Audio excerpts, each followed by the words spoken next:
Boa tarde a todos. Eu sou Rodrigo Azevedo e, em nome da Escola de Formação Judiciária, dou boas-vindas aos participantes deste webinar sobre tabelas processuais e como melhorar os dados estatísticos referentes ao acordo de não persecução penal, à ação penal e ao júri, que será ministrado pelos docentes Daniel Barbosa Pereira e Josilene Feitosa da Silva.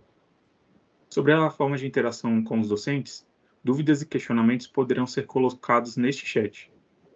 Esta ação educacional será devidamente gravada e estará disponível no chat do Teams. Importante registrar que todos precisam participar com o login institucional, sob pena de perderem o acesso ao conteúdo do chat, inclusive a gravação. Além disso, ressalto que a frequência será realizada por link a ser disponibilizado no chat nos próximos minutos. Eventuais problemas com o registro da frequência precisam ser reportados pelo próprio chat durante a realização da aula.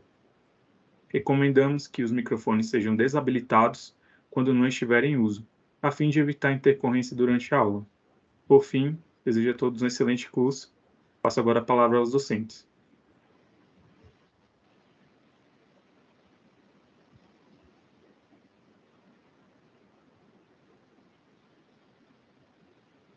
Quer começar?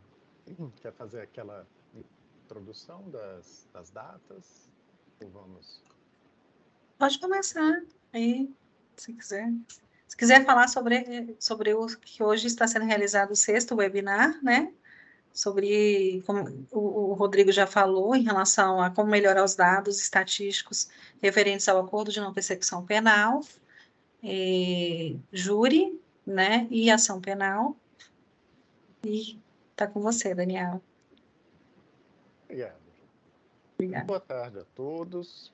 Então, como a Jo falou, né, o sexto encontro para falar sobre as tabelas processuais é um assunto que não temos como escapar, né? Ele influencia em tudo no PJE, né, tanto as classes, assuntos, movimentos, e a gente tem sempre que ter em mente que um sistema informatizado, ele depende das informações que a gente coloca lá, até mesmo para que ele nos auxilie, né? Quando a gente faz o nosso cadastro no Google, a gente tem que cadastrar data de nascimento, sexo, e-mail, informações de contato, que isso vai influenciar até, por exemplo, uma criança que está acessando um site que não é permitido para menores de idade, né? O sistema tem como verificar. E o PJE funciona dessa mesma forma, né? Então, todos esses cadastramentos, sejam eles de dados das partes ou desses dados vinculados ao processo, né, são realmente muito importantes, fundamentais. E hoje, deixa eu compartilhar aqui a minha tela.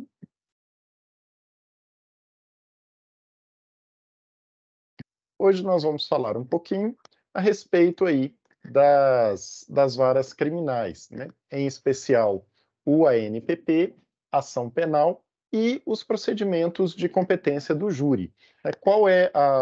Quais são os pontos mais importantes que a gente deve observar nesses processos, pensando sempre do ponto de vista das tabelas processuais, né? E dentro também do que nós já vimos aí nas correições, né? Acho que eu não cheguei a me apresentar, para quem não me conhece, né? Eu sou Daniel, coordenador de correição e inspeção judicial, coordenador da COCIJU, né? E a gente passa por todas as unidades do tribunal, conhecendo um pouquinho dos procedimentos de vocês e buscando sempre padronizar esses procedimentos. Agora, além de padronizar esses procedimentos, a gente também precisa observar as exigências do CNJ, né? O que é necessário a gente fazer nos nossos processos para que eles fiquem corretos. Afinal de contas, não basta o processo estar correto, ele tem que parecer correto, né? Ele tem que ser principalmente enxergado pelo CNJ de uma forma adequada. Isso vai refletir nas estatísticas da vara, né, nas estatísticas do próprio tribunal como um todo. Então, é muito importante que a gente saiba o que fazer e como registrar. Até porque, na grande maioria das vezes, né, um registro correto dá o mesmo trabalho de fazer de que um registro incorreto. né? A única diferença é o trabalho prévio que a gente tem que ter. Para que eu saiba fazer o registro correto, eu vou precisar ter dado uma lidinha, né, ter acessado ali os dados das TPUs, né, ter pesquisado um pouquinho para saber exatamente o que eu preciso fazer. Mas a boa notícia é que a gente está aqui justamente para já passar os bizus para vocês, né? Para já dar as dicas e vocês terem uma maior facilidade para lidar com todos esses detalhes que são tão importantes para os nossos sistemas. Então, vamos em frente. Com relação à ação penal, né, o que nós temos aí? Aliás, não, muito. Pulei aqui. Estou aprendendo a mexer no Canvas hoje, pessoal. E estou achando muito legal. Vamos lá. Com relação ao ANPP, antes ainda da ação penal. O que gera muita dúvida no ANPP? Tanto é que nós trouxemos essas questões para dentro da nossa instrução 2. Né? A instrução 2 de 2022, sempre lembrando, né, é o que norteia toda a parte de uso, de cadastramento do PJE, né, que vai possibilitar justamente essa padronização dos dados. Então, como que a gente deve tratar o ANPP? O ANPP ele vai ocorrer basicamente em 2 momentos: antes do recebimento da denúncia ou após o recebimento da denúncia, já com a ação penal em curso. Cada um desses momentos vai ter um tratamento diferente. E isso tem um motivo por trás. Já vou passar esse motivo também para vocês, que quando a gente entende, a gente faz com menos ódio no coração. Né? Então, vamos lá. O ANPP antes do recebimento da denúncia. Qual a situação que eu vou ter nesse processo? Ele vai ser um IP. Nesse IP, quem vai ser o autor? Polícia Civil. E o Ministério Público vai estar onde? Vai estar lá em outros participantes. Né? Só que quem é que cuida do ANPP? Não é o Ministério Público? Não seria ele que teria que estar no polo ativo? Ora, se eu pegar o Ministério Público e colocar num polo ativo de um IP, vai ficar esquisito. Né? Quem toca o IP é a Polícia Civil, via de regra. Né? Então, por isso que nesse caso do recebimento antes da denúncia, da homologação antes da denúncia, eu preciso, primeiramente, reclassificar para a classe do ANPP, 14678.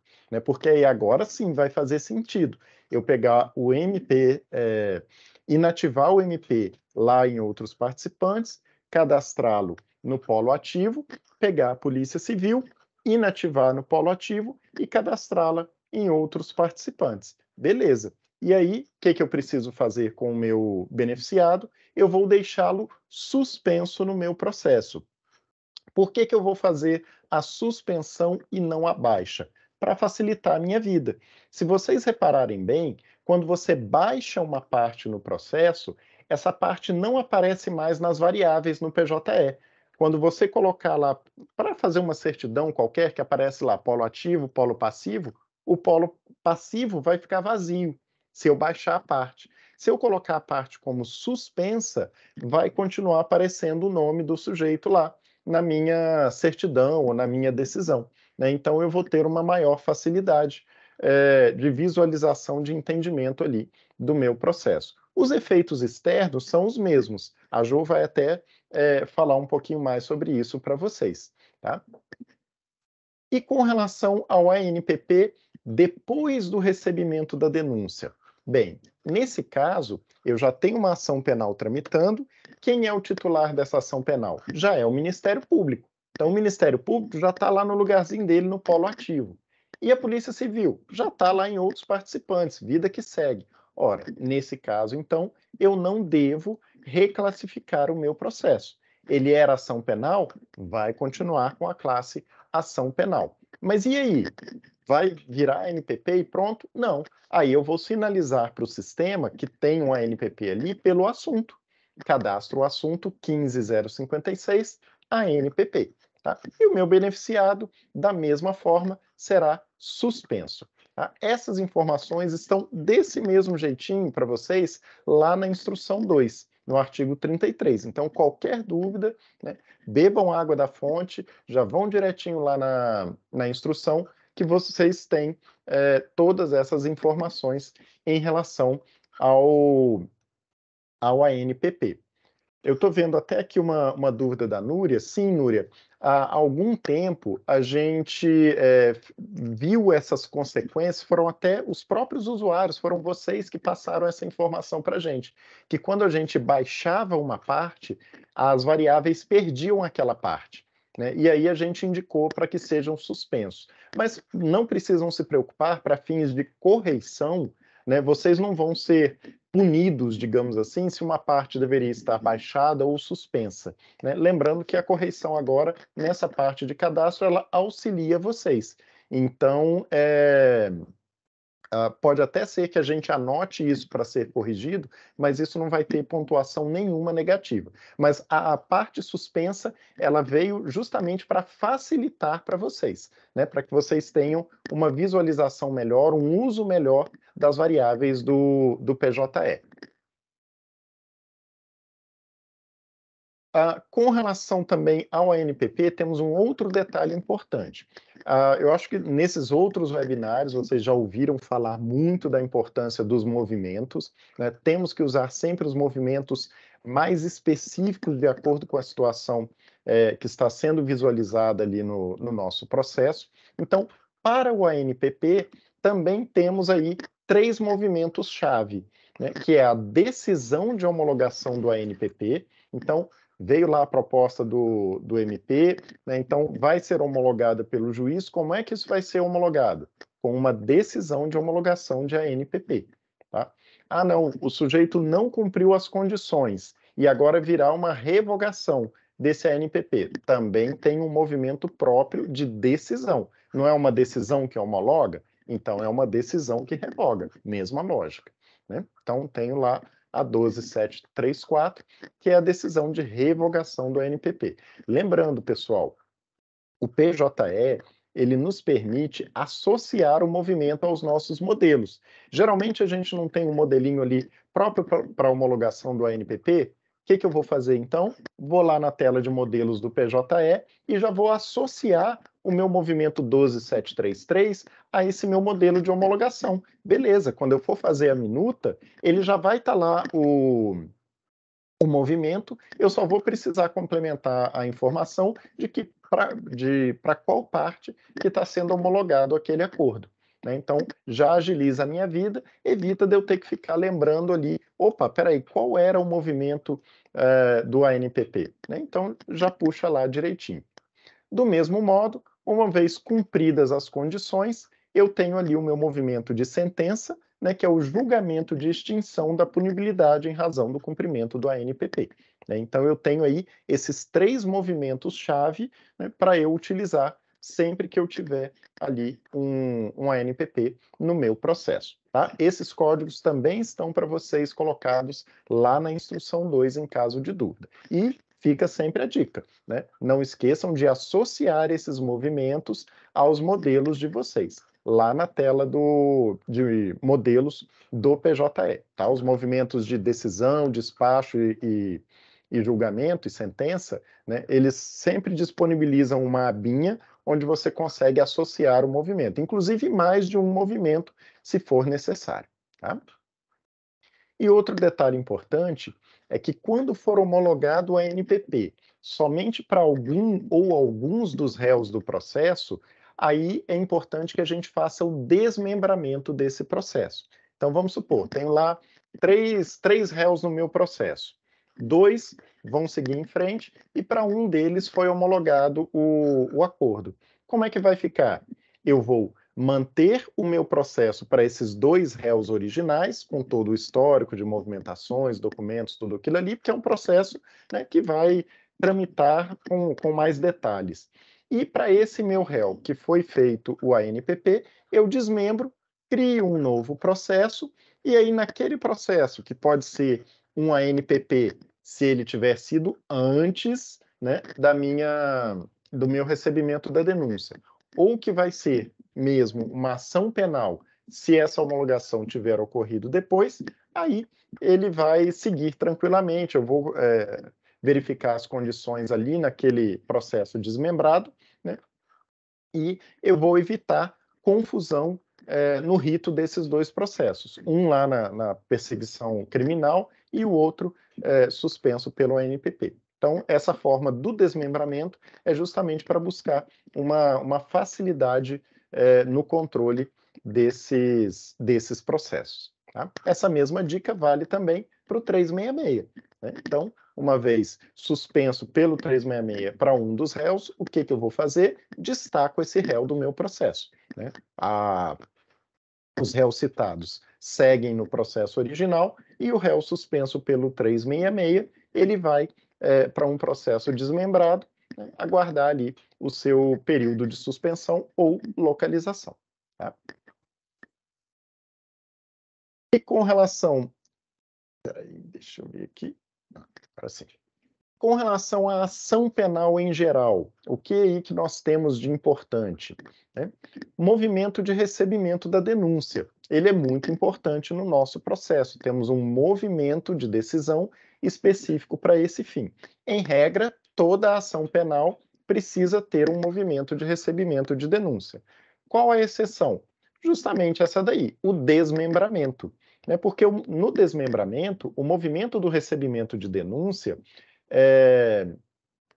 ele vai permanecer lá no meu processo principal. Nós já estamos até trabalhando, já foi levantada essa questão, que lá naqueles relatórios do Siscorjude, ele está sinalizando os processos desmembrados como sem movimento de recebimento da denúncia. A gente já está trabalhando para melhorar esse relatório para que ele identifique que se trata de um processo desmembrado. Mas vocês não precisam se preocupar, porque isso não gera pendências para fins do selo de qualidade. Tá? Alguns dos relatórios do Siscorjude, eles são apenas mesmo para acompanhamento pela vara, para facilitar para vocês a visualização desses processos. Estou vendo aqui o chat. Não, Samuel, para fins de correção, o não desmembramento não implica em pontuação negativa. Lógico que aí vocês só precisam tomar cuidado, né, para não perder o controle desses processos, porque eu vou ter duas situações diferentes tramitando ali. Eu vou ter uma ação penal, né, tramitando com provas e tudo mais, e eu vou ter o cumprimento das condições daquele acordo. Tá? Então, eventualmente só haverá algum tipo de anotação, não necessariamente uma penalização, né, caso algo tenha se perdido ali nesse meio do caminho. Com relação à reclassificação também, outro ponto importantíssimo, se trata de uma evolução, né, quando eu tenho aí um inquérito policial, e aí, com o recebimento da denúncia, eu preciso, obrigatoriamente, fazer a reclassificação desse meu processo para uma ação penal. Muito cuidado para que ele não continue tramitando, né, como inquérito. Hoje em dia, o sistema até já tem feito algumas verificações para vocês, tá? Mas é sempre importante tomar esse cuidado, né, de fazer todos os ajustes, inclusive com relação aos polos. Né, colocar o MP no lugar certo, a Polícia Civil, inativar as partes que mudaram de lugar, né, e assim por diante. Tá? Os assuntos também, né, sempre que eu tenho o recebimento da denúncia, é muito importante que eu confira os assuntos do processo. Afinal de contas, pode ser que os assuntos que foram cadastrados ali no IP, nem todas as incidências tenham sido recebidas, né, no momento da denúncia. E aí eu preciso fazer essa conferência, fazer o batimento. Opa, tudo que está aqui no recebimento da denúncia consta lá nos assuntos, né, todas as incidências constam, beleza, então vamos em frente. Os eventos criminais, né, também são outro ponto importantíssimo, que eles passam várias informações para o sistema, inclusive estamos aí em fase de testes do novo SINIC, algumas varas já estão utilizando em caráter aí de validação, né, de testes para consulta e lançamento de informações diretamente no sistema, mas a tendência, ainda não confirmada, é que o SINIC passe a buscar essas informações direto nos nossos eventos criminais.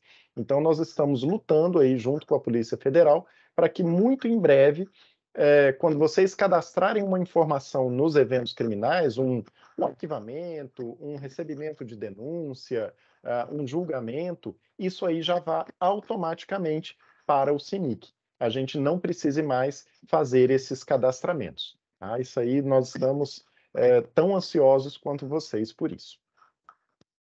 Outro detalhe importante também, nós já estamos disponibilizando relatórios para esse acompanhamento por vocês no Siscorjude, né, que são os crimes praticados contra crianças ou adolescentes. Esses crimes, a Jo vai falar um pouquinho melhor para vocês, eles possuem assuntos específicos, né? Então, eu tenho o crime ou contravenção praticado contra criança ou adolescente, que são crimes fora do ambiente de violência doméstica, e tem os crimes vinculados à violência doméstica contra criança ou adolescente. Então, se eu tiver uma vítima menor no meu cadastrada, vinculada ao meu processo, eu preciso duas coisas. Preciso cadastrar essa vítima no meu processo com a data de nascimento e preciso cadastrar um dos dois assuntos que a Jo vai falar para vocês. Não vou dar o spoiler. Que vai ser a da violência doméstica, o crime contra a violência doméstica. Eita, misturei tudo aqui. O crime contra a criança ou adolescente ou a violência doméstica contra a criança ou adolescente. Tá? E com relação à ação penal do júri, né, nesse sim, o cadastro da vítima vai ser sempre obrigatório, é uma exigência do CNJ, tá? Nas demais ações penais, um crime de trânsito, um roubo, um furto, nesses, o cadastramento da vítima não é obrigatório. Então, vamos supor, dirigir embriagado. Eu não preciso cadastrar como vítima o Estado, a coletividade, a comunidade. Não, eu posso simplesmente omitir o cadastro da vítima. Já nas ações penais do júri, essa sim, eu preciso sempre cadastrar. Tá? Os assuntos de crime contra a vida no júri também são obrigatórios, né? Então, esses daqui eu preciso sempre cadastrar, tá? Principalmente lembrando aí do feminicídio, né? Então, preciso também fazer essa sinalização. Os assuntos, eles nos permitem a geração de relatórios por parte do tribunal e por parte das varas, a definição de várias estratégias. Inclusive, eu posso criar etiquetas vinculadas aos assuntos, né? Para que, por exemplo, aquele processo entrou para ser decidido, eu posso ter um servidor do meu gabinete que ele é especializado em feminicídio, por exemplo, se eu tiver numa sala, num júri, né? Ou ele é especializado num crime específico lá na minha vara criminal. Eu posso criar uma etiqueta que, quando ele entrar na minuta, né, no minutar decisão, no minutar sentença, ele receba aquela etiqueta e seja facilmente separado, né, e identificado por aquele servidor que cuida desse assunto específico, né? Então, também fica bem legal. E do mesmo modo que nas varas criminais, nós temos os assuntos dos crimes contra crianças ou adolescentes, né? Violência doméstica ou os crimes ou contravenções não vinculados à violência doméstica. Beleza, pessoal? Sempre que vocês tiverem alguma dúvida sobre a utilização desses assuntos, né, o que fazer, como registrar, esse assunto aqui parece que não tem, né, vocês podem entrar em contato conosco, tá? Pelo e-mail, pelo Teams, tá? Podem entrar em contato comigo, com a Juliana, muitos de vocês já têm contato direto com ela, né? O Cássio também auxilia nessa parte tanto de uso do sistema, dúvidas de PJE, né, quanto a essas identificações de classes, assuntos ou mesmo movimentos que são mais adequados. Lembrem-se, esses assuntos, esses movimentos, eles não são mera perfumaria de processo, tá? Todos eles têm um efeito prático no sistema e nas estatísticas do tribunal. Jo, agora é com você. Obrigada, Daniel. Vou compartilhar por aqui, que eu acho que eu tenho um controle Sim. melhor.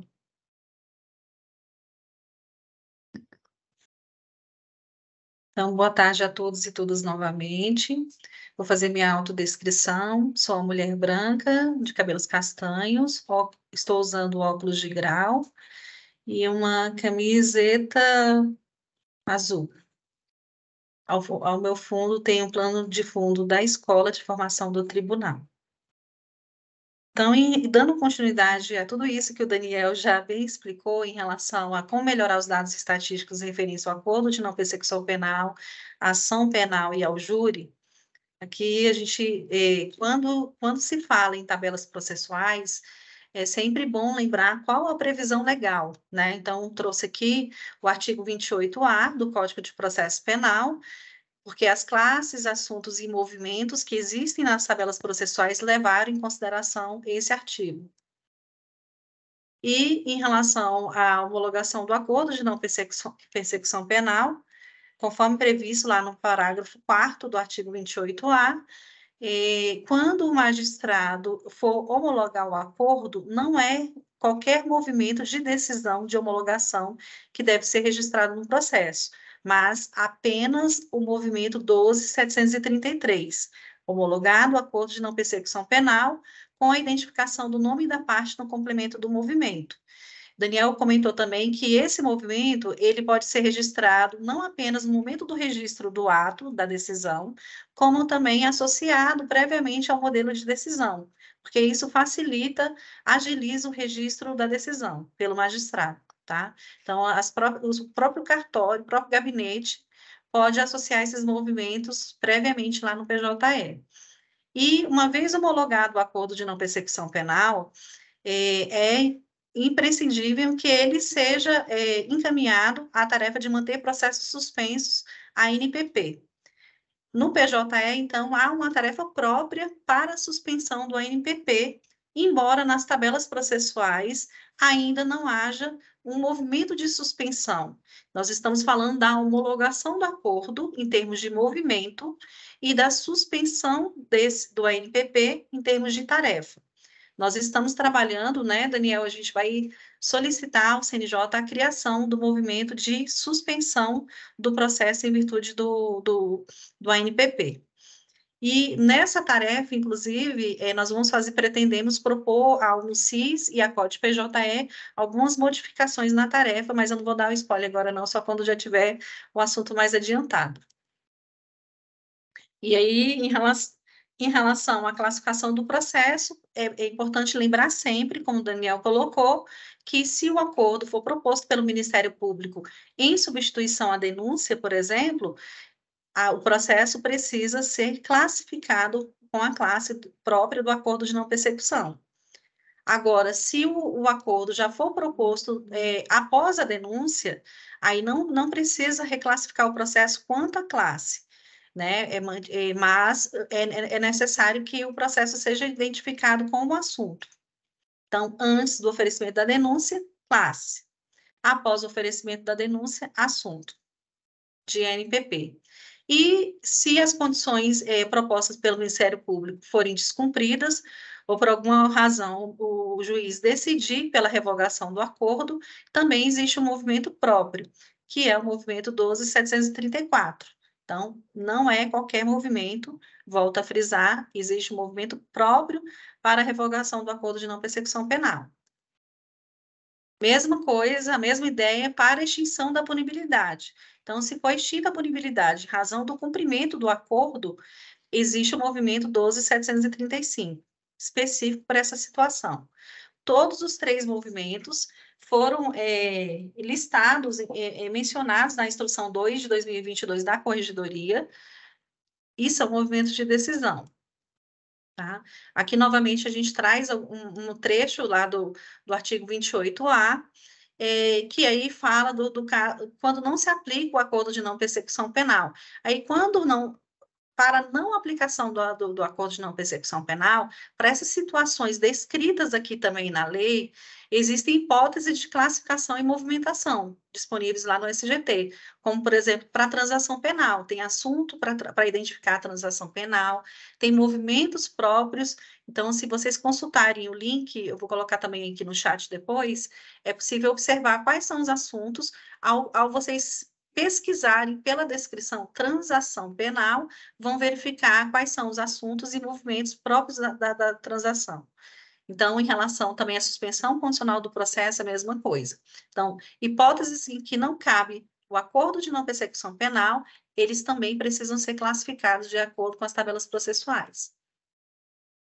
Já em relação ao descumprimento do ANPP e aos reflexos do ANPP na certidão de antecedentes criminais, em relação ao descumprimento, eu tenho que confirmar que se tem um movimento próprio. Mas em relação ao reflexo do ANPP na certidão de antecedentes, eu trago aqui alguns reflexos do cadastro lá do ANPP no PJE, como, por exemplo, na consulta processual realizada no PJE, tanto com login quanto na consulta pública. O nome da pessoa, o nome do réu, do polo passivo, ele não desaparece, ele apenas é exibido de forma taxada, tá? Então, é diferente se a parte tivesse sido baixada, por exemplo. Como a parte do ANPP, ela precisa ser suspensa, o nome da parte continua sendo exibido nas consultas processuais, mas de forma taxada, diferente de baixado ou inativado.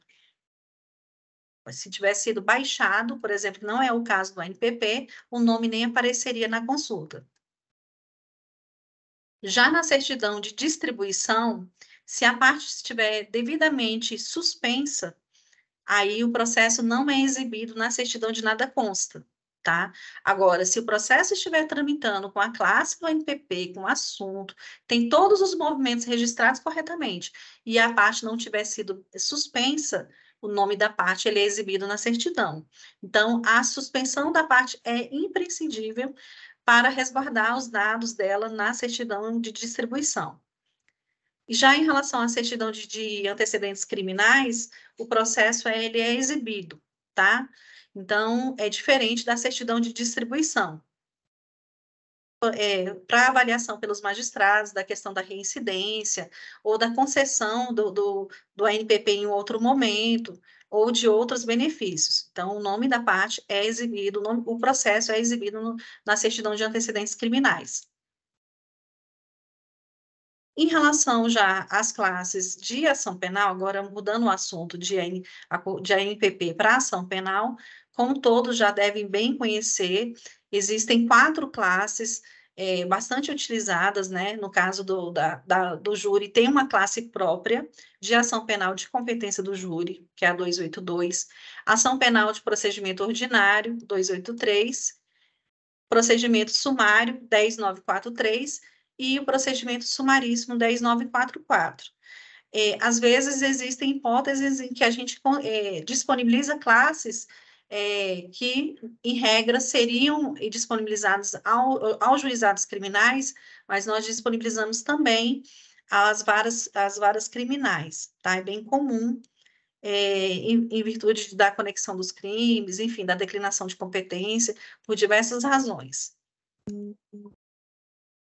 E especificamente em relação ao júri, como eu falei, tem a classe própria de ação penal de competência do júri e assuntos que são obrigatórios a serem cadastrados pelo júri, porque esses assuntos, eles são cobrados na meta 8, por exemplo, eles são cobrados num prêmio CNJ de qualidade, então, eles são de cadastro obrigatório, tá? Que é o assunto de feminicídio.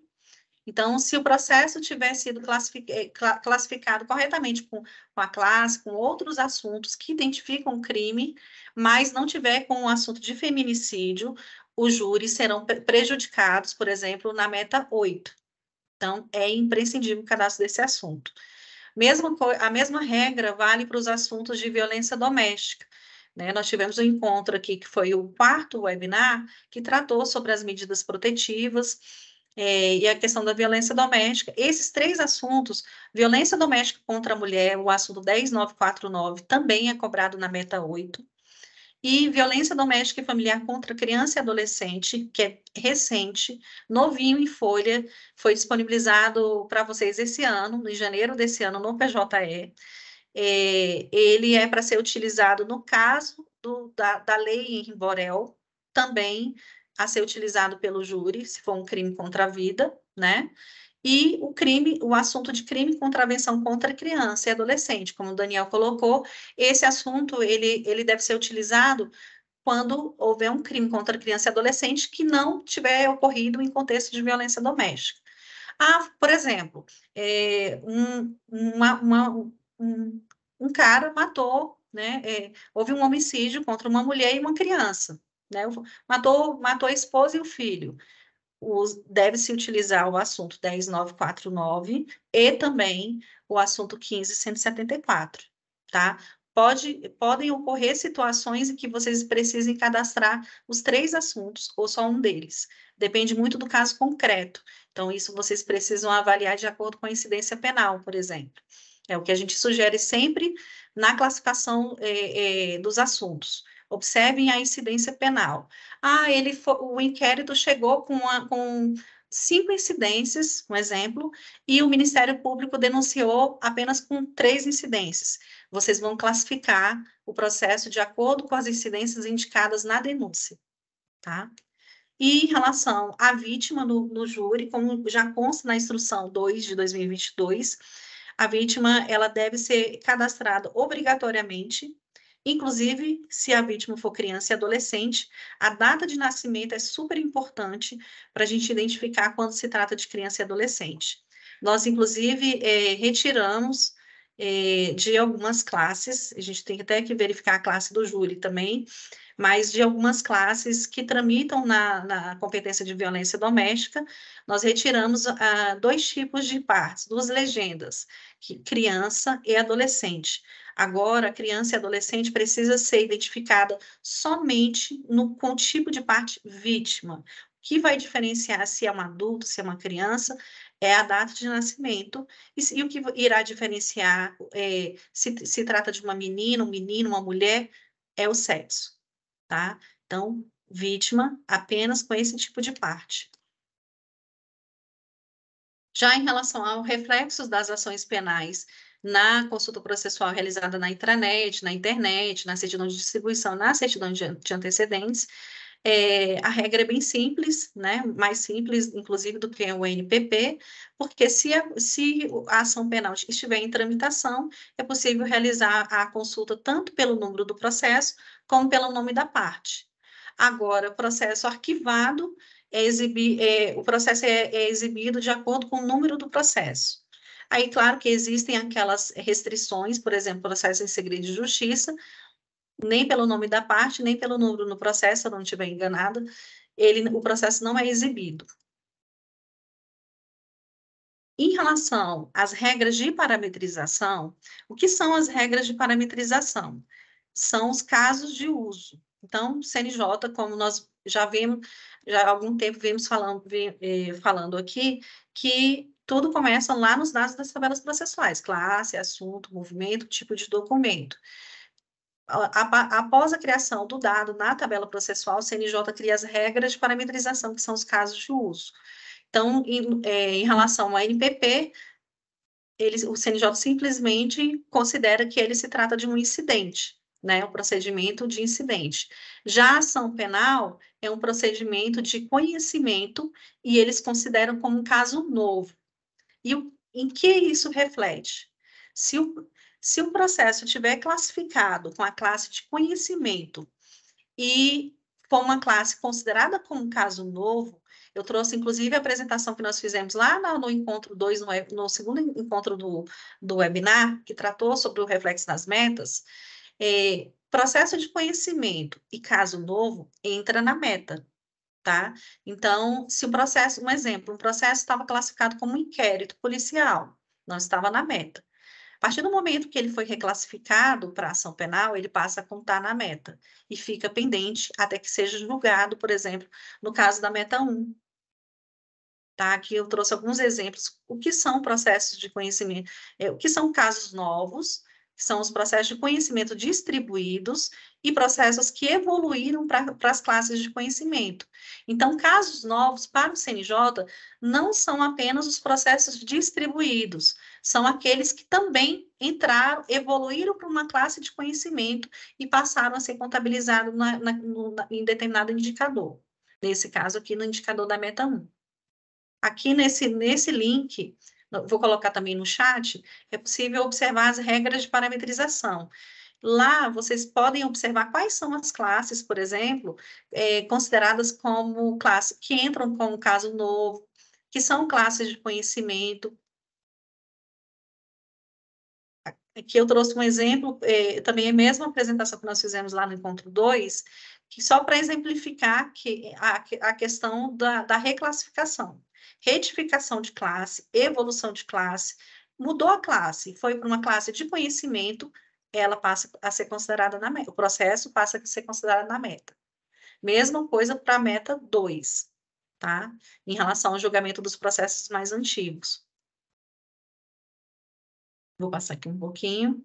Já a meta 8, como eu expliquei, a meta 8 considera priorizar o julgamento dos processos relacionados ao feminicídio e à violência doméstica e familiar contra as mulheres.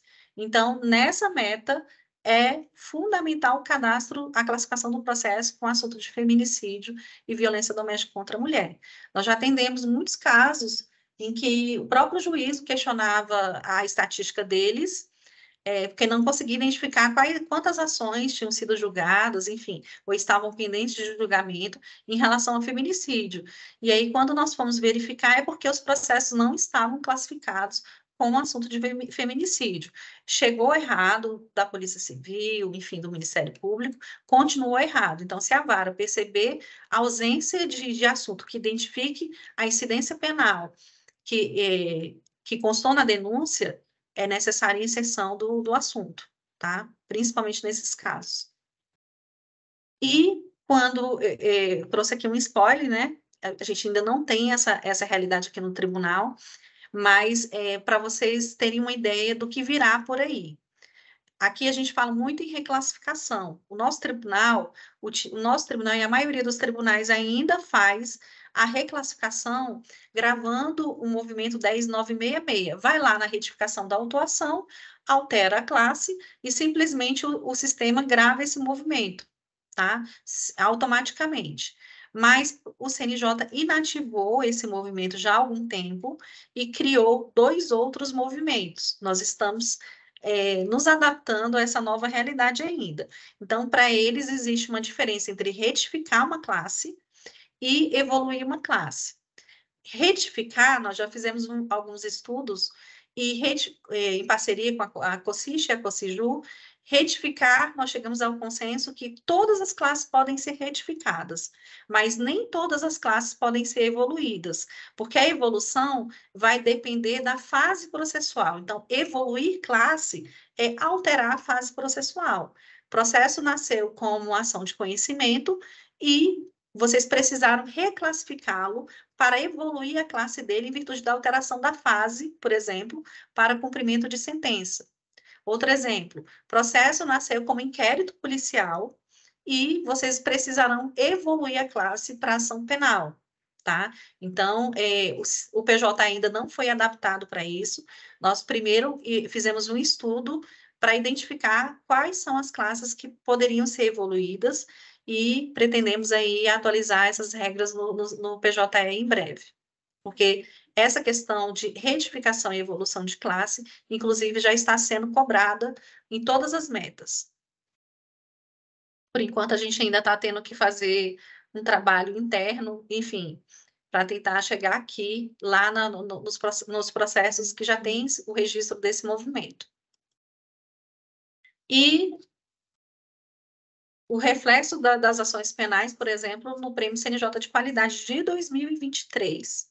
Tá? Então, a portaria 82, como eu vinha falando, ela é publicada no dia 31 de março, ela traz quais são as regras do prêmio desse ano, e em relação à ação penal, ali no artigo 6º, inciso 11, trata sobre celeridade processual na tramitação das ações penais, e tanto nas varas com competência criminal, quanto no júri. Aí tem tem a pontuação, aí tem um tempo que eles vão considerar. Depois eu pretendo atualizar aqui esse material para deixar claro para vocês o que eles consideram como pendente líquido, para vocês compreenderem um pouco melhor. E em relação às ações penais de competência do júri, também está sendo cobrado esse ano, lá no artigo 8º, inciso 1, em relação aos dados que são enviados ao CNJ via Base Nacional de Dados do Poder Judiciário, que é o DataJude. Então, eles cobram que mais de 95% das ações penais de competência do júri, classe 282, não é qualquer classe, que tenham assuntos das hierarquias 9635, ou, no nosso caso, na hierarquia do assunto 3369, crimes contra a vida, lá na árvore de direito penal. Então, eles vão verificar a validação dos campos em relação a essa classe e esses assuntos. E também mais de 95% em relação à sessão do Tribunal do Júri. Movimento 313, que inclusive foi o nosso tribunal que solicitou ao CNJ a criação desse movimento, porque até então existia só o movimento de audiência, e a gente registrava aqui no PJ o tipo de audiência, sessão do júri, mas nós pedimos para eles criarem um movimento próprio, que não se tratava apenas de uma audiência, né? Enfim, então esse movimento foi criado e cobrado aqui no Prêmio CNJ de qualidade. Em relação ao júri também, eles vão verificar o cadastro, as informações cadastradas lá do polo passivo, e pontuam em relação a isso, tá? Então, muita atenção em relação à classificação, movimentação dos processos, porque tudo isso tem uma razão de ser, como o Daniel falou, não é bijuteria, reflete nas estatísticas de vocês. Aqui eu coloquei a página, né, das tabelas processuais lá no site do CNJ, que é o Sistema de Gestão das Tabelas Processuais, e também na nossa intranet, que foi criada uma página no menu institucional. Trago aqui novamente a casinha, fazendo analogia dos dados estatísticos a uma casa, porque as tabelas processuais são a base dessa casa. Não adianta a gente querer construir a casa pelo telhado, né? Querer construir os dados estatísticos, por exemplo, pelos painéis, se a base não estiver bem construída e inserida nos sistemas, porque se ela tiver inserida, ou seja, se os dados das tabelas processuais existirem lá no site do CNJ, que é o SGT, mas não forem disponibilizados corretamente no sistema, vocês não têm condições de usar, por isso vocês não teriam dados estatísticos segundo as regras do CNJ. Mas as regras também precisam ser observadas. Então, é o que a gente trata aqui como telhado, que são as regras de parametrização. Colocar os dados das tabelas de qualquer jeito no sistema, não adianta também. Tem que ser de acordo com as regras do CNJ, as regras de parametrização. E tudo isso ficaria lindo, a casa ficaria linda, se tivesse dados nas tabelas processuais, fossem disponibilizados a vocês no sistema, conforme as regras de parametrização. Mas, se vocês não morarem nessa casa, se vocês não utilizarem os dados estatísticos, os dados das tabelas processuais corretamente, aí não adianta uma casa bonita, ou seja, não adianta todo esse esforço para a construção dos dados estatísticos se vocês também não utilizarem. Então, vocês são o protagonista dos dados estatísticos, vocês são os moradores dessa casa, né? Então, querem ter uma estatística que demonstre o esforço depreendido aí pelo magistrado na produção dos atos judiciais, que demonstre o esforço de vocês. Utilizem os dados corretamente. Tentem utilizar, por exemplo, como o Daniel colocou, a associação dos movimentos previamente ao modelo é um trabalho prévio que vocês têm, porém, uma agilidade que vocês ganham depois, né? Lá o gabinete ganha depois. Então, assim, o mesmo trabalho, como eu adorei essa frase dele, o mesmo trabalho que dá para registrar dado incorreto, é o mesmo trabalho que talvez vocês teriam para registrá-los de forma correta. Talvez só com um pouquinho mais de tempo, um pouquinho mais de cuidado prévio, que vão trazer que vai trazer frutos para vocês depois, tá? Coloco aqui faço um convite aqui para, eu acredito que não tenha, mas se tiver alguém aqui com competência de ações previdenciárias, falências, infância e juventude e meio ambiente, os convido a participarem do próximo webinar, que será o 7º e penúltimo webinar das tabelas processuais em relação a esses assuntos específicos, na próxima terça-feira, aqui nesse mesmo bate-horário.